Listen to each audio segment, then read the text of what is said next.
तंत्र युक्ति की प्रस्तावना देखी। आज हम अधिकरण तंत्र युक्ति के बारे में चर्चा करेंगे।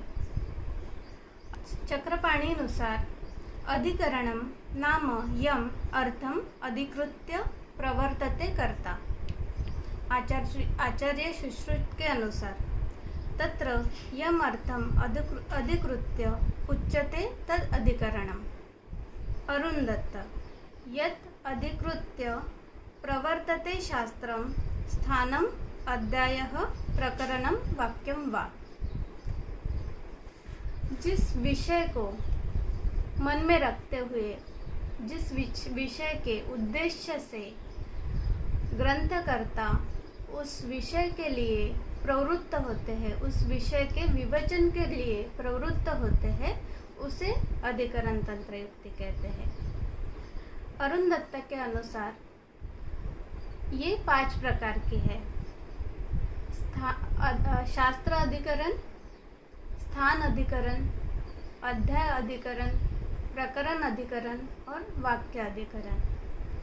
अभी हम इन सब अधिकरण के उदाहरण देखेंगे। सबसे पहले हम देखेंगे शास्त्र अधिकरण। शास्त्र अधिकरण, हर एक शास्त्र का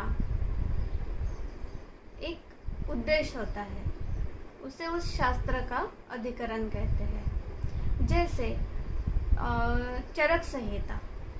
चरक संहिता किस विषय से, किस वजह से निर्माण हुआ चरक संहिता का, तो उसके लिए हमें दीर्घजीवितीय अध्याय चरक सूत्रस्थान 1 पहला अध्याय उसमें देखना पड़ता है। तो उसमें दिया गया है कि व्याधि शमन के लिए, दीर्घायु प्राप्ति के लिए चरक संहिता को लिखा गया। तो दीर्घायु प्राप्ति, व्याधि का समूल नाश, ये चरक संहिता का अधिकरण है। अष्टांग हृदय का अधिकरण। अष्टांग हृदय में अष्टांग इस विषय को ध्यान में रखते हुए विषय का विवेचन किया है, इसीलिए अष्टांग विषय ये अष्टांग हृदय का अधिकरण है। काश्यप संहिता का अधिकरण स्त्री रोग एवं बाल रोग है। सुश्रुत संहिता ये शल्य चिकित्सा के वर्णन के लिए लिखी गई है, इसलिए शल्य चिकित्सा ये सुश्रुत संहिता का अधिकरण है। इस तरह हर एक शास्त्र का एक अधिकरण होता है और उसको समझ के ही हमें उस शास्त्र को पढ़ना पड़ता है। इसके बाद स्थान अधिकरण। हर एक स्थान का भी वर्ण विषय रहता है, उस वर्ण विषय को उस स्थान का अधिकरण कहते हैं। उदाहरणार्थ सूत्रस्थान। सूत्रस्थान का प्रतिपाद्य विषय सप्तचतुष्क है। निदान स्थान, व्याधि का संपूर्ण निदान करना, हेतु पूर्व रूप इत्यादियों से व्याधियों का संपूर्ण निदान करना, ये निदान स्थान का अधिकरण है। विमान स्थान, दोष, भेषज बल इत्यादियों का मान, ये विमान स्थान का अधिकरण है। शारीर स्थान का अधिकरण शरीर एवं मन का संपूर्ण ज्ञान करना, ये है। इस तरह हर एक स्थान का एक एक वर्ण विषय रहता है, उसे उस स्थान का अधिकरण कहते हैं। उसके बाद हम देखेंगे अध्याय अधिकरण। हर एक अध्याय का भी वर्ण विषय रहता है। जैसे त्रिएष्णीय अध्याय में सप्तत्रिकों का वर्णन किया गया है, तो वो सप्तत्रिकों का अध्ययन ये त्रिएष्णीय अध्याय का अधिकरण है। जैसे दीर्घजीवितीय अध्याय, तो दीर्घ जीवन की प्राप्ति, ये दीर्घम उसके उपाय, ये दीर्घजीवितीय अध्याय का अधिकरण है। प्रकरण अधिकरण, जैसे एक अध्याय में अनेक प्रकरण रहते हैं, विभिन्न विषयों का वर्णन दिया गया रहता है, तो उस एक विषय को प्रकरण कहते हैं और उस प्रकरण में वर्णित विषय को उस प्रकरण का अधिकरण कहते हैं। उदाहरणार्थ त्रिएषणीय अध्याय में 3 एषणा, त्रय उपस्तंभ, त्रिविध बल, त्रिविध रोग मार्ग, ऐसे अनेक प्रकरण दिए गए हैं। तो और उस एक एक प्रकरण में वो विषय समाप्त हो जाता है। तो वो विषय उस एक एक प्रकरण का अधिकरण है। अभी हम देखेंगे वाक्य अधिकरण। हर एक वाक्य का भी अधिकरण रहता है। कोई भी अगर हम सूत्र पढ़ेंगे तो हमें सबसे पहले वो सूत्र किस अध्याय में आया है, किस स्थान में आया है, फिर किस प्रकरण में आया है, ये ध्यान में रखना आवश्यक है। तभी उस सूत्र का जो अभिप्राय है, ग्रंथकारों को अपेक्षित अभिप्राय जो है वो हमें समझ सकता है। तो उससे उस वाक्य का अधिकरण कहते हैं। उदाहरणार्थ तमक श्वास। तमक श्वास का उदाहरण देखेंगे। काशी ने हमें इतना ही ध्यान में रहता है तमक हेतु विरेचनम, जिससे हम ऐसे अभिप्राय लेते हैं कि तमक श्वास में अधिक विरेचन करना चाहिए। लेकिन पूर्ण सूत्र समझने के बाद ही उसका अभिप्राय निकालना चाहिए। तो पूरा सूत्र है चरक चिकित्सा स्थान श्वास चिकित्सा अध्याय में, कासिनी छर्दनम दद्यात् स्वरभंगे च बुद्धिमान वातश्लेष्म हरैः युक्तम तमकेतु विरेचनम। अधिकरण श्वास चिकित्सा है। तो श्वास व्याधि में जब काशी ने अगर कास ये लक्षण दिखता है तो वातश्लेष्म हरैः छर्दनम दद्यात्, मतलब वातश्लेष्म हर द्रव्यों से युक्त वमन देना चाहिए।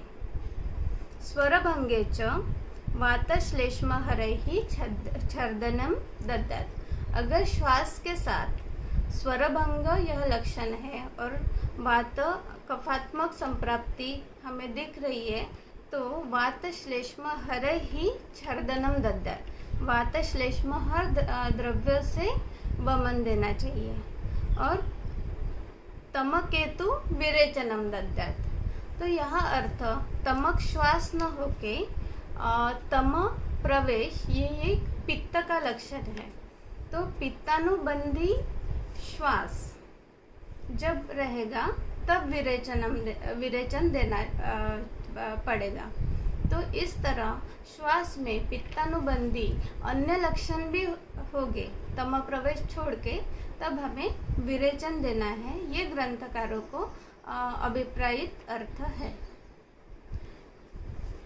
कल हमने देखा था कि सातवें संकल्पना समझने के लिए भी हमें अधिकरण तंत्र युक्ति का उपयोग होता है।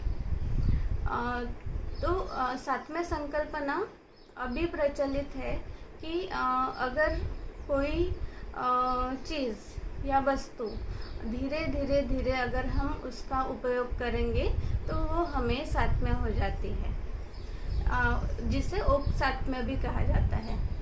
तो इसीलिए बहुत बार हमारे पेशेंट हमें बोलते हैं कि दधि सेवन तो मैं बचपन से करते आ रहा हूँ और मुझे उससे कुछ प्रॉब्लम नहीं होता।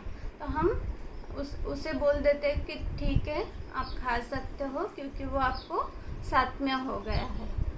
लेकिन क्या ग्रंथकारों को यही अर्थ अभिप्रेत है? तो उसके लिए हमें तंत्र युक्ति के आधार पर देखना पड़ेगा। तो हम सबसे पहले विमान स्थान में एक रेफरेंस आया है कि अगर आप लवण सात्म्य करोगे, लवण रस का अतियोग का सात्म्य करोगे तो खालित्य पालित्यादि विकार आपको होंगे। मतलब लवण का सात्म्य करने से कभी न कभी, आज नहीं लेकिन अगर दीर्घकाल तक आप सेवन करोगे तो आपको व्याधि होगा। जैसे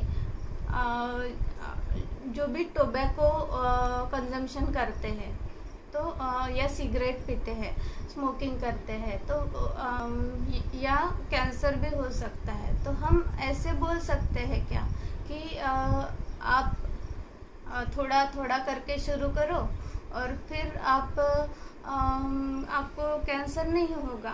तो ये शास्त्र को अभिप्रेत नहीं है। इसके लिए हमें शास्त्र का अधिकरण क्या है ये समझना आवश्यक है। हमारे शास्त्र का अधिकरण है दीर्घायु प्राप्ति और निरोग अवस्था, हितायु, सुखायु। ये विषय को ध्यान में रखते हुए अगर हम लवन साथ में करेंगे, पेशेंट को बोलेंगे कि धीरे धीरे आप साथ में करो तो आपको व्याधि नहीं होगी, ऐसा हम नहीं कह सकते। मतलब कभी ना कभी व्याधि होने वाली है। आज नहीं है क्योंकि आपका बल अच्छा है, काल का बल अच्छा है, इसीलिए आज तक आपको व्याधि नहीं हुई है, या आज तक आपका व्यायाम अच्छा होगा, इसीलिए आपको व्याधि उत्पत्ति अब तक नहीं हुई है। लेकिन आगे भी नहीं होगी इसकी गारंटी हम नहीं ले सकते। इसीलिए हमें सात्म्य जो है वो अहितकर का न करते हुए जो भी अभ्यासाने सात्म होने का कंसेप्ट, ओक सात्म्य का कंसेप्ट दिया है ग्रंथकारों ने, वो सिर्फ हितकर पथ्यों का सेवन ही बताया है। अगर आप कोई अपथ्य सेवन करते हो और उसका त्याग हमें करना है तो वो भी धीरे धीरे करना चाहिए, क्योंकि एकदम अगर पथ्य का भी सेवन हम करेंगे तो उससे भी व्याधि हो सकती है, असत में व्याधि हो सकती है। इसीलिए आपको पथ्य सेवन भी धीरे धीरे शुरू करना है, या एक ऋतु में जो भी आहार विहार आदि बताए गए हैं वो दूसरे आगे आने वाले ऋतुओं में उनका त्याग करके नई ऋतुचर्या अगर हमें फॉलो करनी है तो पहले की ऋतुचर्या का धीरे धीरे धीरे त्याग कर नई ऋतुचर्या हमें फॉलो करनी है। इसी को पादांशिक क्रम कहा गया है। पद पदे न पहले की ऋतुचर्या कम करके हमें पद पदे न